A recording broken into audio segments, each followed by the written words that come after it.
We're going to start today's Gemara.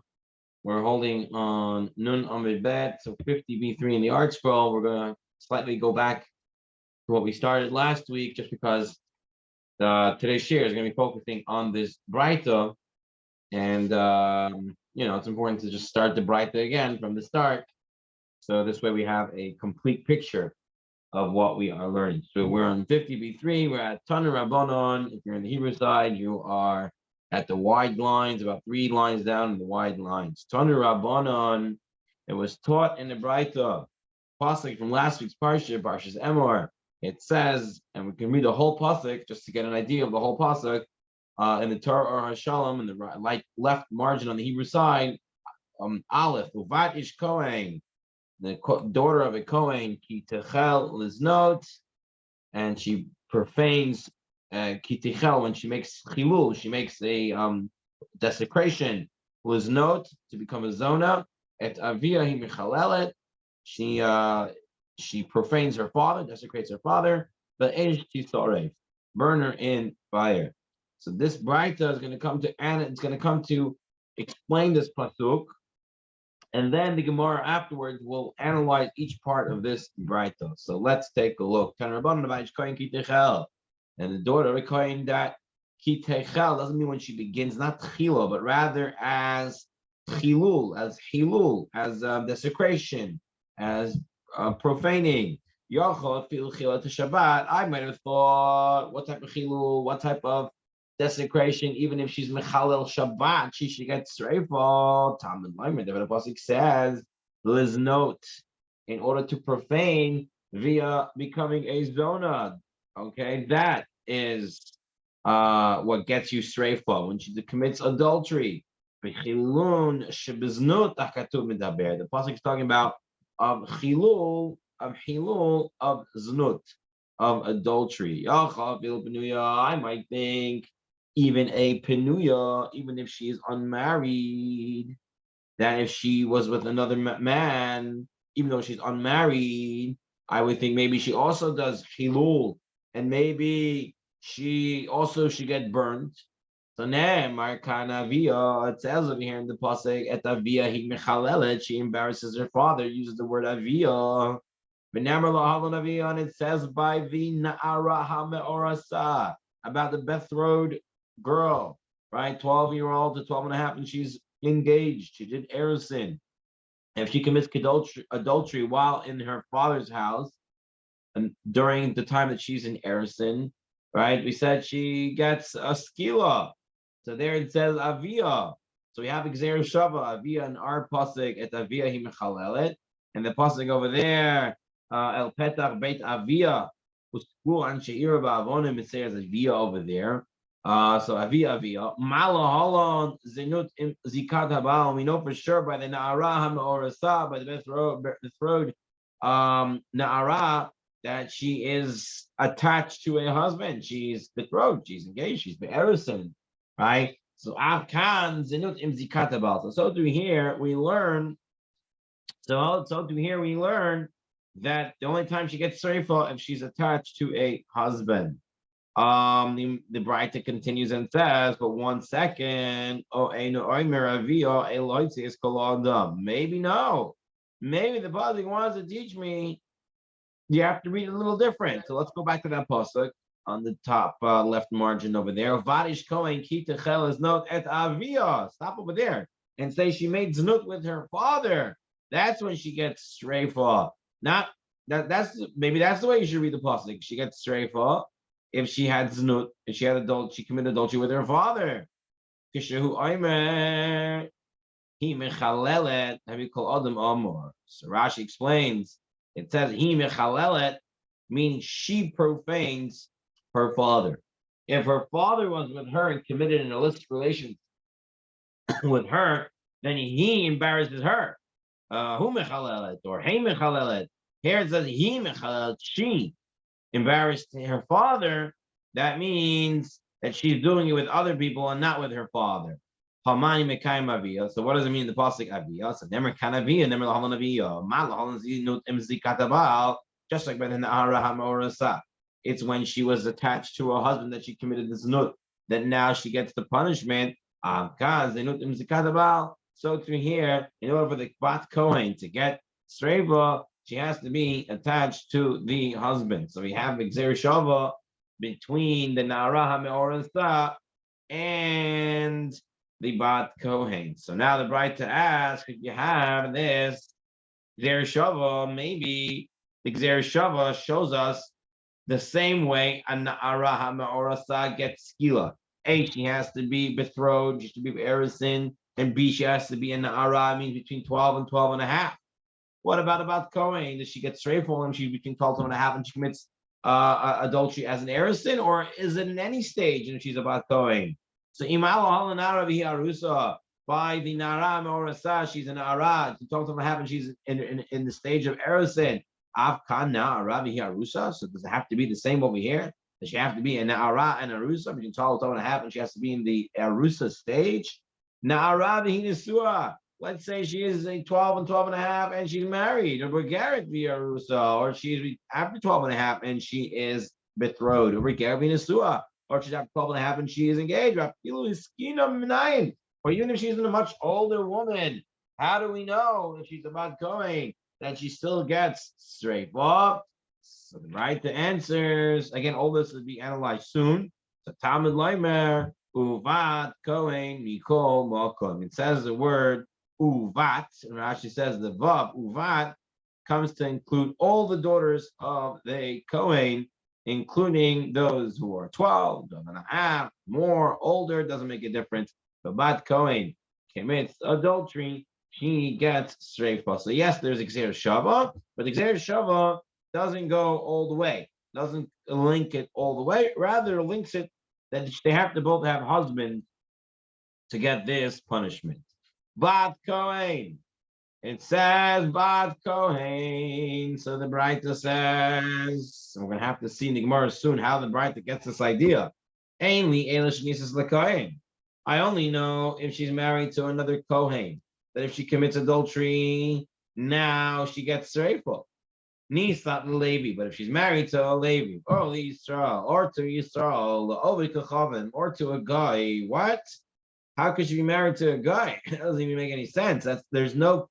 We're going to see lechalal. It says to a chalal. A chalal is someone who a kohen marries and a person he's not allowed to marry to, and he has children. They're chalalim. Mamzer is you married somebody that you're not allowed to marry or allowed to be with, and you have children with them, with the Isser of Karet. If you get an Isser of Karet with being together with this woman and you have a child, that child is a mamzer. Every Isser Karet except for Baal Nida, someone who's with a Nida. Even though to be with a Nida is an Isser Karet, however, the children of a Nida is not mamzerim, they're full-fledged Jews. So if someone was with someone, they're not allowed to be with the Isser of Karet, and they had children, they're a mamzer, and now this Kohenet marries a mamzer. Or if she married a Natin, or the Givonim, these are the people who tricked Joshua to saying that we're not from Canaan, we're from far away, and we want to make a peace treaty. And Yehoshua did it, and then he figured out they were actually from the Shiva nations of the Canaan. So he said, you're going to be Natanim, meaning you're going to be water carriers and wood choppers, and you're working for us. And even though a Kohen shouldn't really marry any of these people, aside from the guy in this list, even though she's not allowed to marry them because of the Isser Lav, you're not allowed to. However, Kiddushin is Toifus. Kiddushin does hold. If they do make Kiddushin, it's a marriage that's forbidden, but it's prohibited, but it takes place. So our bride is saying she's married to any of these, she commits adultery, even to someone she's not allowed to marry, but she married and the Kiddushin fell and it worked. She still gets burned for all of them. Now, the Oved Kechavim is very hard to understand because there everyone agrees you can't marry a guy. There's no Kiddushin. If a guy comes and says, I'm a Yisrael, and he says it's a Jewish girl, nothing happens. There's no Kiddushin that's typhus. There's nothing works. So what does it mean? He marries a guy. So the easiest way to learn this is the Yad Ramah and the Meir. Yad Ramah and Meir says, take out the word Oved Kechavim, take out the word that says guy, and you put in Kuti. Kuti, who are the Kutis? These are the people that Sanhedrin brought to Eretz Yisrael. Once he exiled the 10 nations in the north, he brought other people to live on the land. And those people came and they got killed out by lions. Lions were coming and killing them. So they said, what's going on? It must be we're not worshiping the right God here. It's a different land, different God. That was the way the old ancient days they thought. Every land had their own God. So they said, we have the wrong God here. So they went and they asked the rabbis, what God, how do we pray to the gods? So they said, this is how you pray to the God. And they started to become gerim. They were known as the converts of the lions. The question from the start was, were they really Jewish or not? Because ulterior motives for conversion may not be considered a good conversion. So, but a lot of people said, yeah, they were real Jews. But later on, we found them that they were still serving Avodah Zarah. And we said they're completely goyim.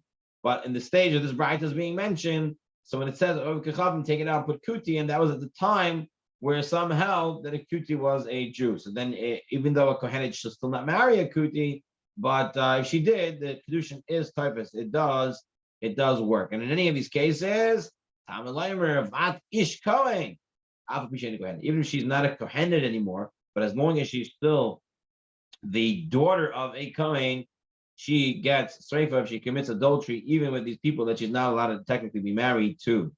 He b'streifa, the aim ba'olah b'streifa. The pasuk says she gets streifa, she and not her paramour, not the person that was with her, not the person who, the man that was with her. He b'streifa, the aim zomim b'streifa. She gets streifa, but not the zomim. The zomim are witnesses that come and they're false witnesses and they give testimony that she was with another man that she's not allowed to be with and she's supposed to get streifa.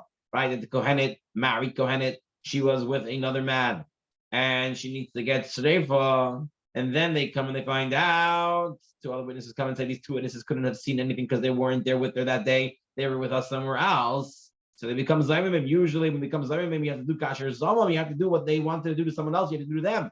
However, here in this case, there are two people that they tried to attack.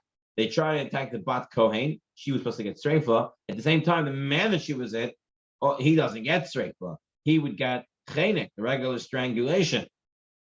So we say that the zaymim don't get like her because the pasuk says he b'sreifa. She gets a special din of sreifa, but not the zaymim, and not the man, and not the zaymim. They would get chenek. Rabbi Eliezer Omer, and this is the most of all the statements. This is the hardest one to understand. The Gemara is going to give 4 explanations to explain it.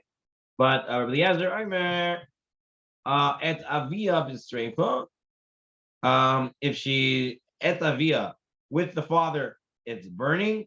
Et chamia, and with the father-in-law, it is skila. We're gonna have to see what this means. Okay, so now we finished the Braita, and now the Gemara is going to come to analyze piece by piece this Braita. So Omar, to examine the Braita, it said Yochel. You might think afilu chilalet Shabbat. If she was mechal Shabbat, I would think she should get burnt because it says ki techel that she makes chilul. So maybe it meant chilul Shabbos. Gemara says 1 second. Chilul Shabbat bat skilahi. If she was mechalel Shabbat and she had a warning and everything, she should get skila.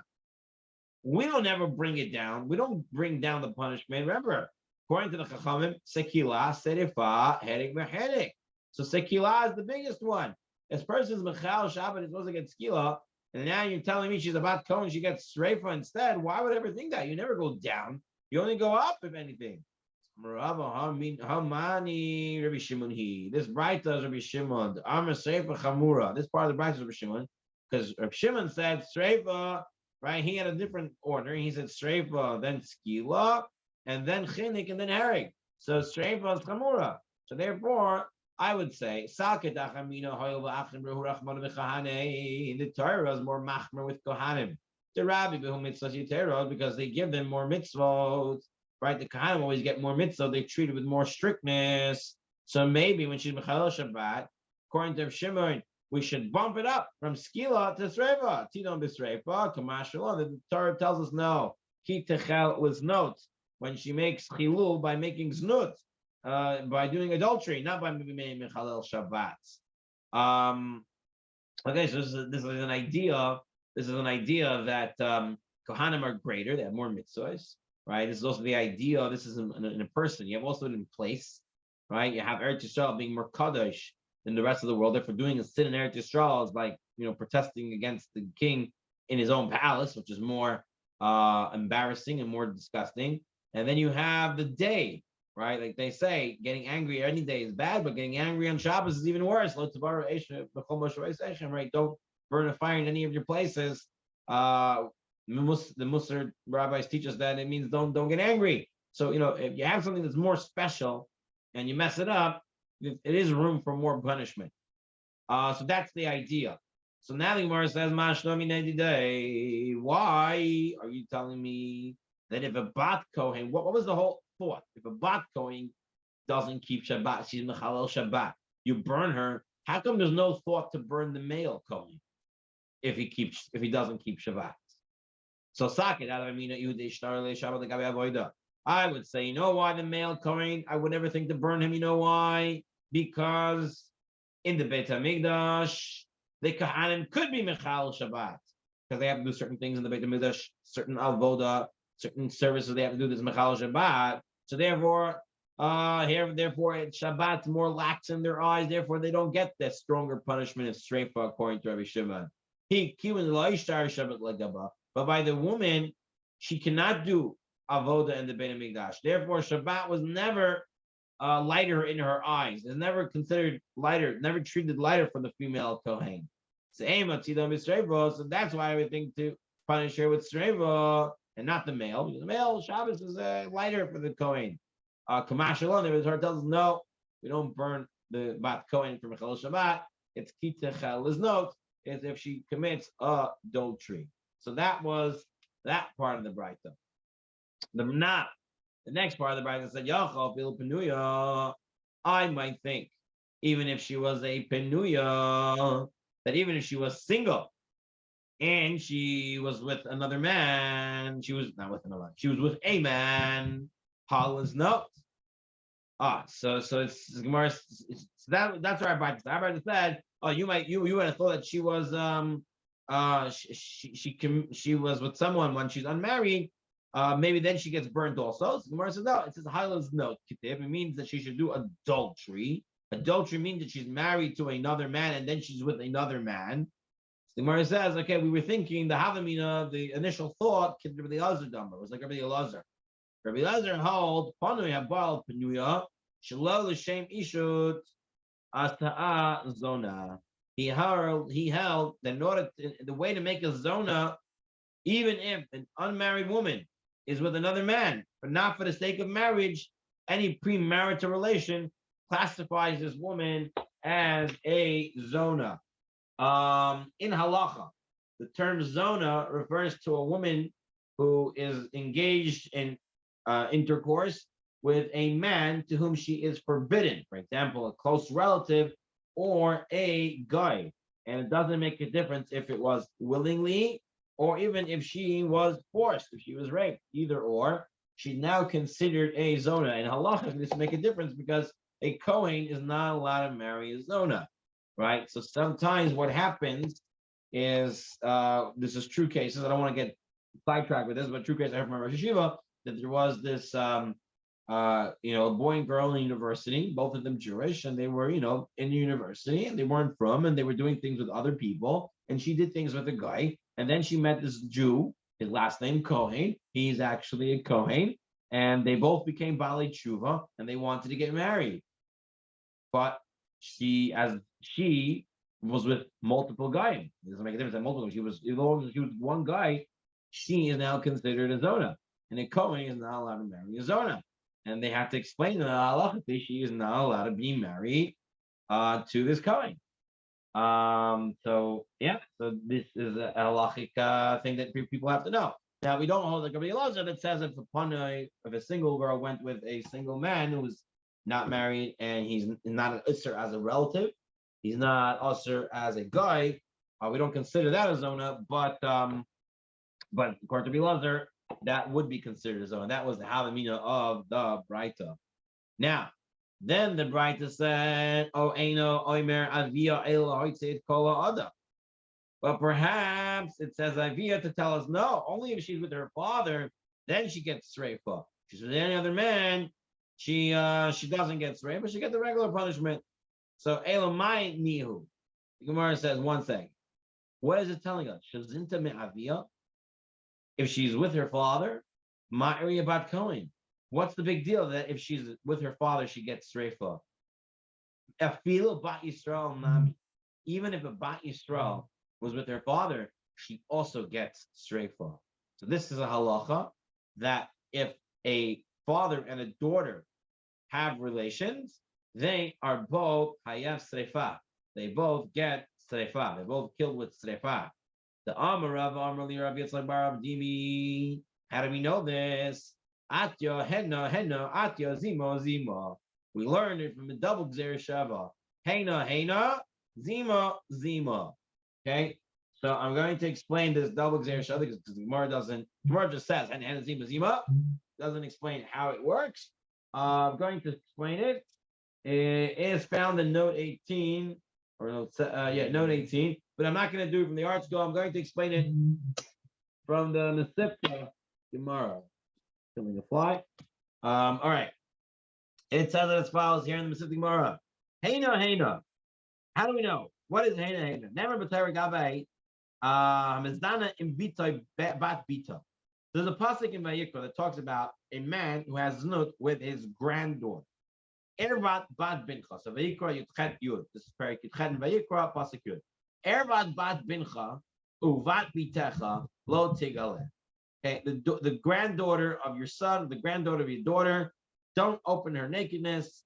Lo tigale ervatan ki ervatecha heina. It's considered nakedness. You're not allowed to open up your granddaughter's a nakedness. So the gabai bat ishto, and by there's another passage that talks about a man's wife's daughter. I mean, not his daughter, but he's married, second marriage. So he has a wife, and the wife has a daughter. And it says over there, ervat isha uvita, the nakedness of a wife and her daughter. Lo tigale, don't reveal it. Et bena et bat bita, her et bat bena, even if it is a granddaughter of your wife, or from the son, from her son, or a granddaughter from your wife's daughter. Don't take them to open up the nakedness. Sha'ara, their relatives. Heina zima he. It's considered a zima. They're disgusting, right? So here it says the word heina. So here it talks about the wife's daughter and the wife's granddaughters that he cannot take. The first pasuk talked about his own granddaughters. So it doesn't talk about his own daughter. So how do you know? So what do? We make Gzer Shava. The rabbis explain Gzer Shava. They tell you about the Heina Heina. Shivshnei Psukim. Kishem, just like Shilagavi by Ishto, just like by his wife's Hashava Kota Ben Bita Labat Bita. There in the pasuk about the wife's, it says the wife's daughter and the wife's granddaughter, and it compares daughter to granddaughter. Kach Lagavi by Bito. Yesh Hashava Ben Bito Labat Bito. In our pasuk, it only talks about the man's granddaughter, even though it doesn't say daughter, but since in the other pasuk it compares granddaughter to daughter, so the same thing applies to our pasuk that only talks about granddaughter. It means daughter too. So now we know a man's wife's daughter and granddaughter is usher, and we also know that a man's granddaughter and daughter are also usher through Gzer Shava. How about the punishment? The punishment stage 2 of the Gzer Shava. Lamdim Gzer Shava Nosefet from another Gzer Shava Zima Zima. Shadinon b'streifa, that they get streifa. Now they got about Ishto because it says by Bat Ishto, the daughter of a man's wife, She'era Hena Zimahi. Right? We saw that. She'era Zena, it's the relatives, Hena, that was used for the Alexander Zimahi.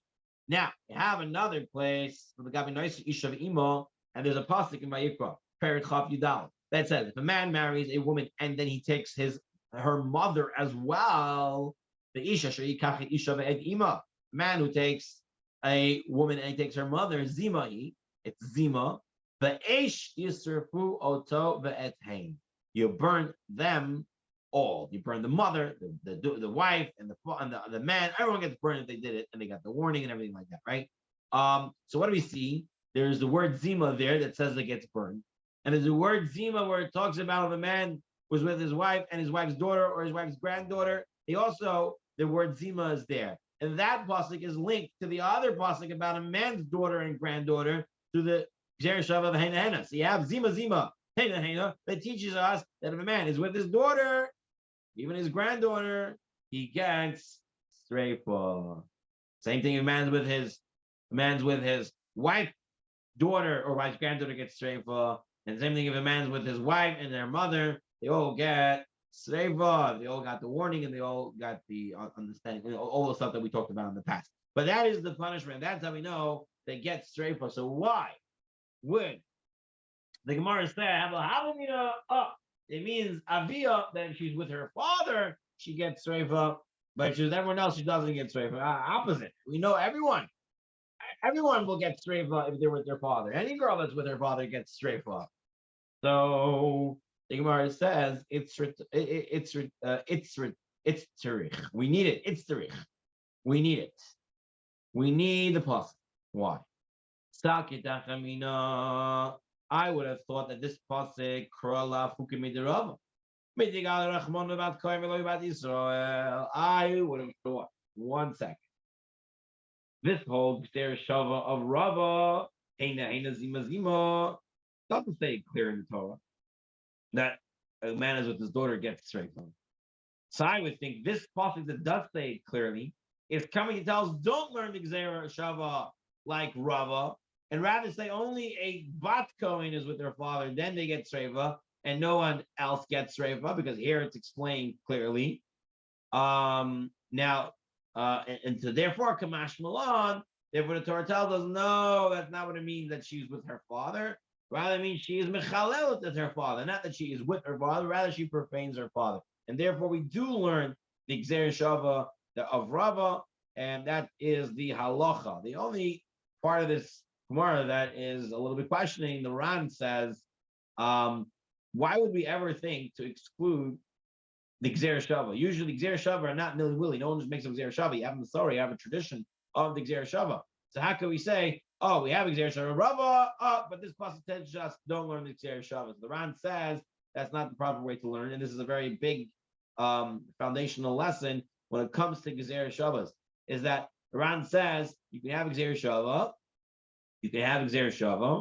but sometimes you're not exactly sure how far the Gzer Shava goes. How much of the linking, how much of the comparison does it go? And sometimes Sukkim or other ways you would teach you that it only goes a certain amount. For example, here, we would have said, if we would have agreed that this pasuk is coming to exclude the Gzer Shava Rava, not to exclude it completely, rather to exclude the punishment.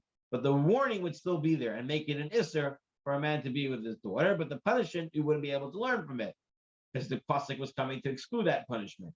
But still, the Gzer Shava would still be there to tell us about the warning. Okay, fine. So far, so good. Let's move on to the next segment. The next analyzing of the right. It says Bat Kohen, ainly Elish Nisas the Kohen. I would know only if she's married to a Kohen and then she committed adultery, she gets Sreifa. Nisa the Levi Israel, Ul Kuti, Ul Chalal, Lunatan, Lamamzim. How do I know anyone else? It says Bat Ish Kohen. Alpha Pisha Kohenet. She's the daughter of a Kohen, therefore she gets Sreifa, even though she's no longer a Kohenet. Gemara says, 1 second. What's the Hava meaning? What's the initial thought? Mishum the Insavalahu Lahane La'av Bat Koheni. Because she's married to one of these other people. She's not a Kohen's daughter anymore. Visu Midi Kohen L'Kohen Ketiv.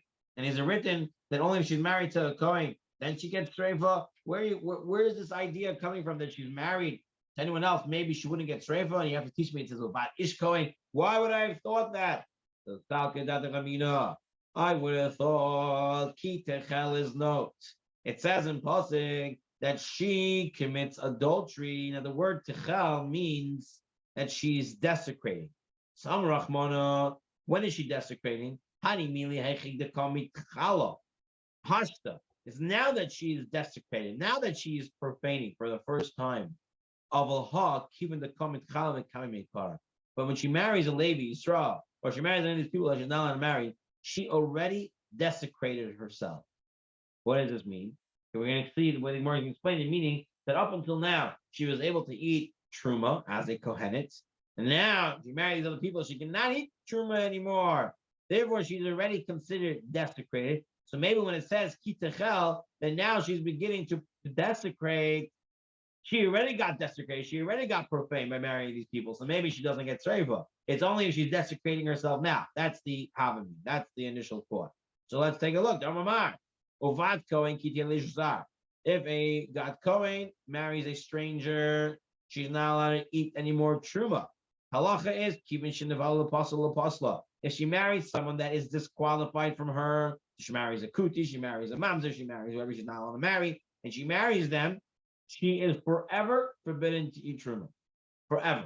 She loses her ability to eat truma. Levi Yisrael Nami, if she marries a Levi Yisrael, so while she's married, she's not allowed to eat. But if she returns to her father's house without having any children, divorce, or she becomes a widow, she goes back to her father's house with no children, she's allowed to go back to eat truma. But as long as she's with her husband, even without children, she's not allowed to have truma. So maybe she already considered desecrated. She's already profaned to a certain degree. So maybe she doesn't get seifa because it says kitachel is no. And now she's becoming profane. And when she married these other people, it's maybe she's already considered profane from before. So kamashalot, no, don't learn it that way. Uvat ish kohen, as long as she is a daughter of a kohen, she will have the din of sreifa. And our brighter that we're analyzing is not like every mayor. The look every mayor. It's not like every mayor. The Tanya always learned in a Mishnah. This Mishnah is in Trumos, right? It says in the Tanya, Bat Kohen Shenisa Israel. A Kohen's daughter was married to an Israelite. Truma, and she eats Truma. Okay, so this is the case. She get married to an Israelite, Bat Kohen. She's allowed to eat Truma before she gets married. Now she marries an Israelite. She's not allowed to eat Truma. She comes to visit her father's house, and there's a plate full of apples, Truma apples. She forgets that she's not allowed to eat it, and she eats Truma apples, and now she has to pay it back. Usually, we say if a person eats Truma b'shogeg, he has to pay back the Karen, the principal amount, and a chomish, and 20%. What about her? She's a kohenet. She was a kohenet. So what does she do? So the halacha is mishalemet et ha-karen. She only pays back the full amount, but not at the chomish. She doesn't pay the fine of 20%. And she, if she commits adultery, she would get sreifa. The mayor held but if she was married to one of the psulim, she married a mamzer, she married a natin, somebody she's not allowed to marry, halal, right? Mishalemet karen the chomish. Then she has to pay back a karen the chomish because she's completely a non-Kohen. She has no Kohen status. If she marries an apostle, she's forever forbidden to eat truma. Therefore, she doesn't have any Kohenet status. Therefore, she has to pay back the 20%.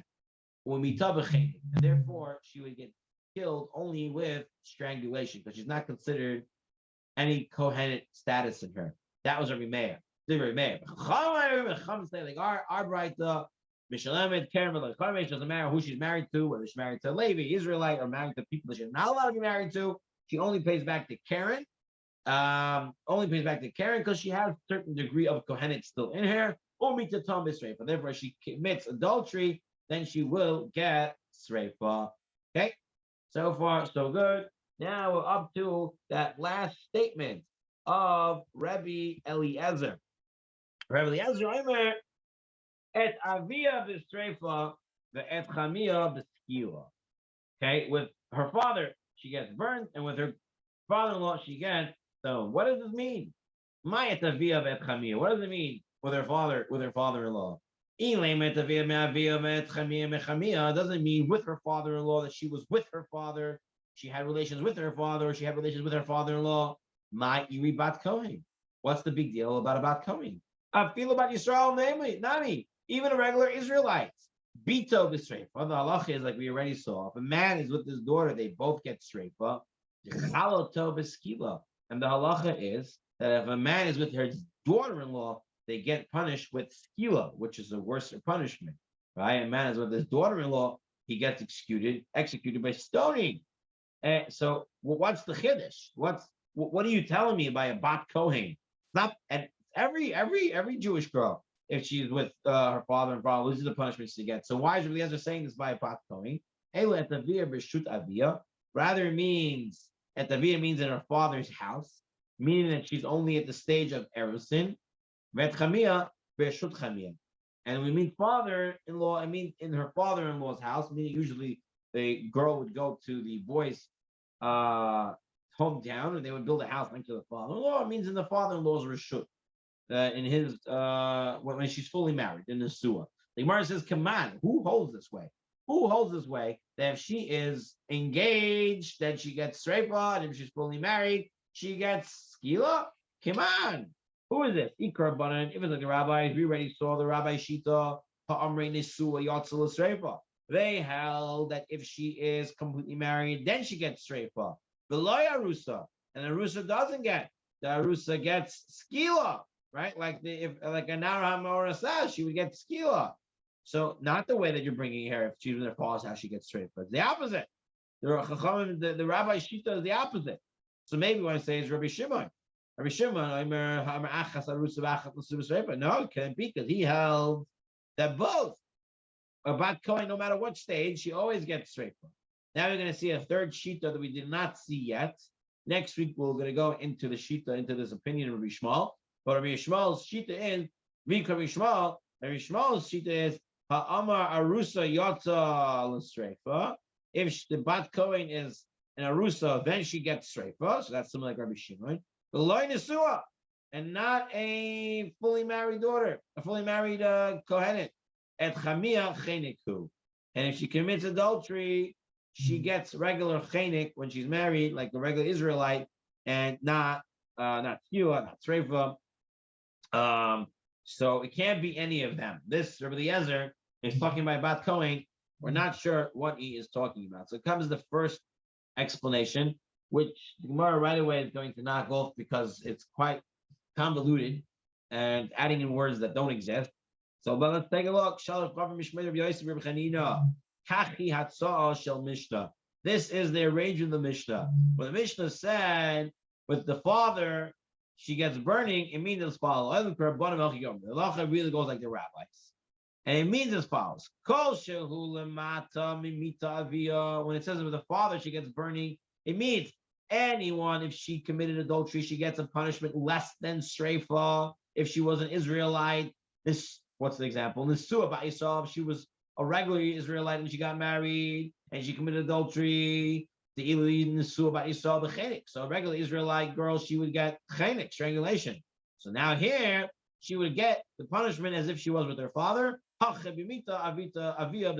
now she gets streifa. Right, so it's saying any time she would get a punishment that's lower than the punishment of streifa, a bat kohen is upgraded to streifa. And if she did anything, that she get a punishment that's less lamala, that's above her father's punishment, meaning something for skila. Arusa ba Yisrael. If she's arusa ba Yisrael, the arusa ba Yisrael ba amal skila. A betrothed Israelite girl who commits adultery, she gets skila. That's a perishim sugam. So